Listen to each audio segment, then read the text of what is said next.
What is Kyle Shanahan cooking up right now as they prep for the 2025 season? And how are the 49ers moving right now? What are we seeing right now that tells you how they're trying to fix what was a broken offense last season? No doubt the defense was a big problem, and there's already huge moves to fix that. But on the offensive side of the ball, something just happened that I think is telling us a little bit about what the 49ers have cooked up for the 2025 NFL season. Hit subscribe if you're looking for daily 49ers content, but the backstory at this particular position grouping, of course.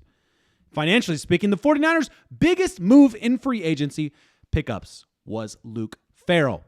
Now, it's not exactly the splash move that fans were calling for, okay? Critics out there saying Luke Farrell is one-dimensional.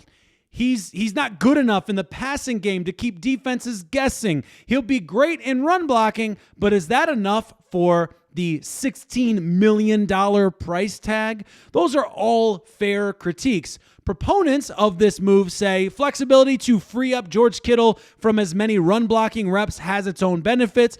2 tight end sets in 12 personnel and 22 personnel could be more utilized with this year's roster projections, and perhaps that could be part of the evolution of where the 49ers are going. Maybe there's something in there with how the 49ers ran the ball last year without Christian McCaffrey and Kyle wanting to spruce that up a bit. Well, yesterday, I was busy traveling back from Houston for work when I saw the 49ers had made an interesting move. They brought in Jackson Hawes out of Georgia Tech for a 30 visit. And that's particularly interesting because he's a one-dimensional kind of tight end prospect, much like Luke Farrell. So what are the 49ers trying to do at the tight end spot? Are they trying to bring in and draft a tight end 3 that's more of a run blocker than a pass catcher? It's really interesting. And according to NFL Draft Buzz, Jackson Hawes is 6'5", 260, runs a 4.9 40. Not amazing there, and ranks outside of the top 10 tight ends in this year's draft. So the 49ers are out there looking at guys who aren't ranking in the top 10 tight ends of this year's draft. Now, he's not a George Kittle-like yak threat. And similar prospects the 49ers have been looking at, or other prospects the 49ers have been looking at, they brought in Jalen Conyers. They brought in Harold Fannin Jr. These are guys who are dangerous after they catch the ball.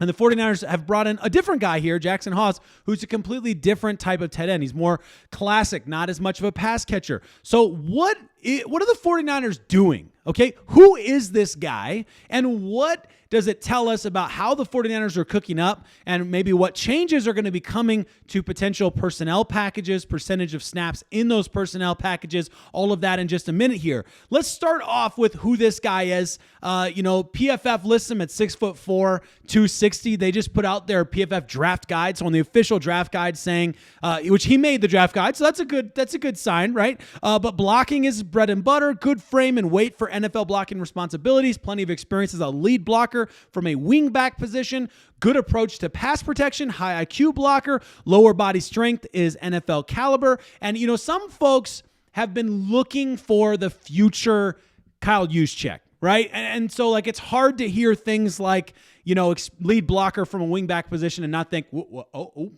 hey, maybe there's a little bit of a conversion there, fullback conversion or something.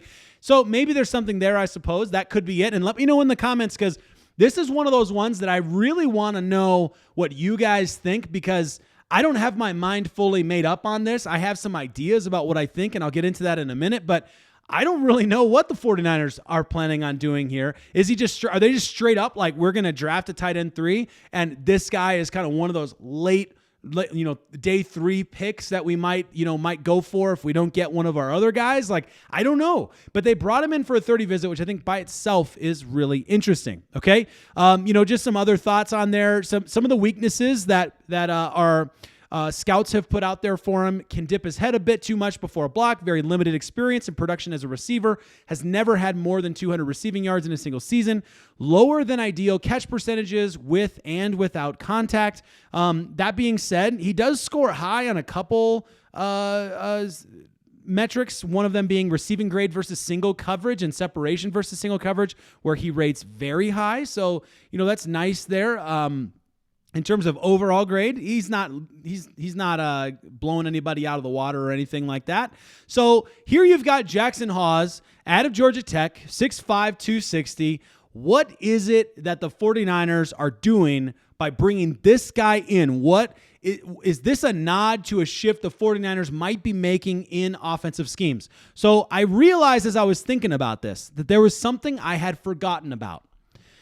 Last year in the offseason, we did a video talking about what the 49ers had done in terms of personnel packages compared to the rest of the NFL, and kind of what, and in there, by the way, other Shanahan tree schemes and what they're doing, which are very similar.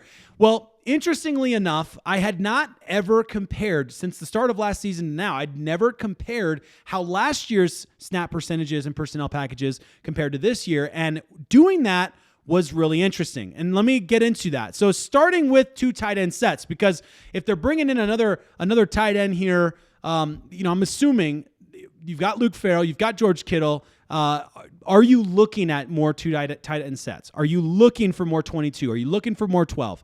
So let's start with 22. 49ers personnel packages, 5th most in the NFL running the 22 man. Okay. So that's at 4.3% of the time they ran a 22 personnel. All right. That's interesting. Not because 5th most is a lot, but because that's half of what they did last year. 2023, I mean. So 2 years ago, the 49ers were 2nd most in the NFL at 8.6% of the time running 2 tight end sets. So maybe there's a Charlie Warner gone kind of situation where the 49ers were missing something that they needed and wanted and they weren't getting out of Eric Saubert. Okay? In 12 personnel, the 49ers were 2nd to last this year in 12. So they were not running that very often. Again, 12 would be you're pulling out either your running back or you're pulling out Juszczyk to run a 2 tight end set.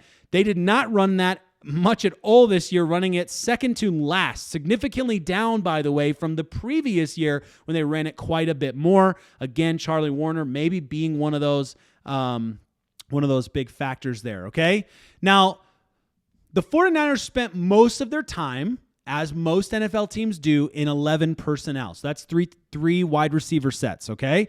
They spent most of their time in 11, but compared to the rest of the NFL, way down on that chart because they split a huge chunk of their personnel packages into 21 personnel. So you've got Juszczyk, a running back, and George Kittle. That's basically that right there, and a couple wide receivers. So interesting that the main reason the 49ers are so low in snap count compared to the rest of the NFL in 11 is because of 21. And in 21 personnel groupings, the 49ers were the most last year. They were the highest to use 21 personnel. And they were 2nd most the year before that. So the 49ers increased in percentage for using single tight end, 2 running back sets. I said that backwards. I don't know why I did. All of that, mix all that information together, put it all in your brain at the same time and analyze it, and what does that tell you? For me, I'd say that there was a huge drop-off in 2 tight end sets, and I think that there's a high possibility that had to do with the personnel they had available and what they wanted to run and maybe couldn't run. There's also a huge shift in not having Christian McCaffrey available, which also has to be a factor here because Christian McCaffrey's a great blocker. And we saw at times pretty much all of the other running backs struggle with blocking at times last season. So all of that to say, I wonder if there's some movement happening here. There's some rethinking and retooling about how the 49ers go about their offense, not in major ways. Like I intentionally did not put big shift or big change or whatever, because again, I get called out for clickbait titles all the time.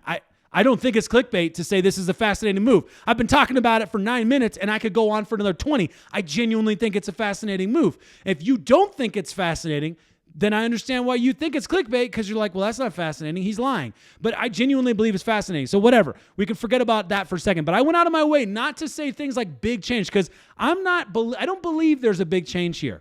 I don't think that's a massive, massive shift. But will the 49ers go back to higher percentages of 2 tight end sets? I think that's going to happen. I think the 49ers went out of their way to bring in Harold Fannin Jr. before they brought in anybody else. They brought in Harold Fannin Jr. Then they brought in Jalen Conyers, and they had not brought in anybody else for a good chunk of time. Like everybody else, like the Pittsburgh Steelers had 20 different guys out there, and the 49ers had 2 for a really long time. So I think that the 49ers, I know some of that just comes down to player availability and stuff. I'm not trying to make too much out of that, but I do think it's interesting the 49ers they're always interested in a tight end. They've always been interested in a tight end. They've always been looking for the next tight end, and they're going to have to hit soon because George Kittle is going to get older. It's just happening, okay? It saddens me to say that. I'm bummed. I should have wore his jersey today is what I should have wore, but whatever. Who cares? All of that to say, let me know in the comments what you think about it. We're 13 days away from the 2025 NFL Draft. It's getting real close now, and the general news out there is mostly the same, and so I'm trying to come up with different stories and dig to try and find different things to talk to you about. So make sure you're subscribed if that's what you're looking for. I very much appreciate it. Appreciate you guys being around here, and that's all I got for you. I hope you guys have a fantastic weekend. It's still here.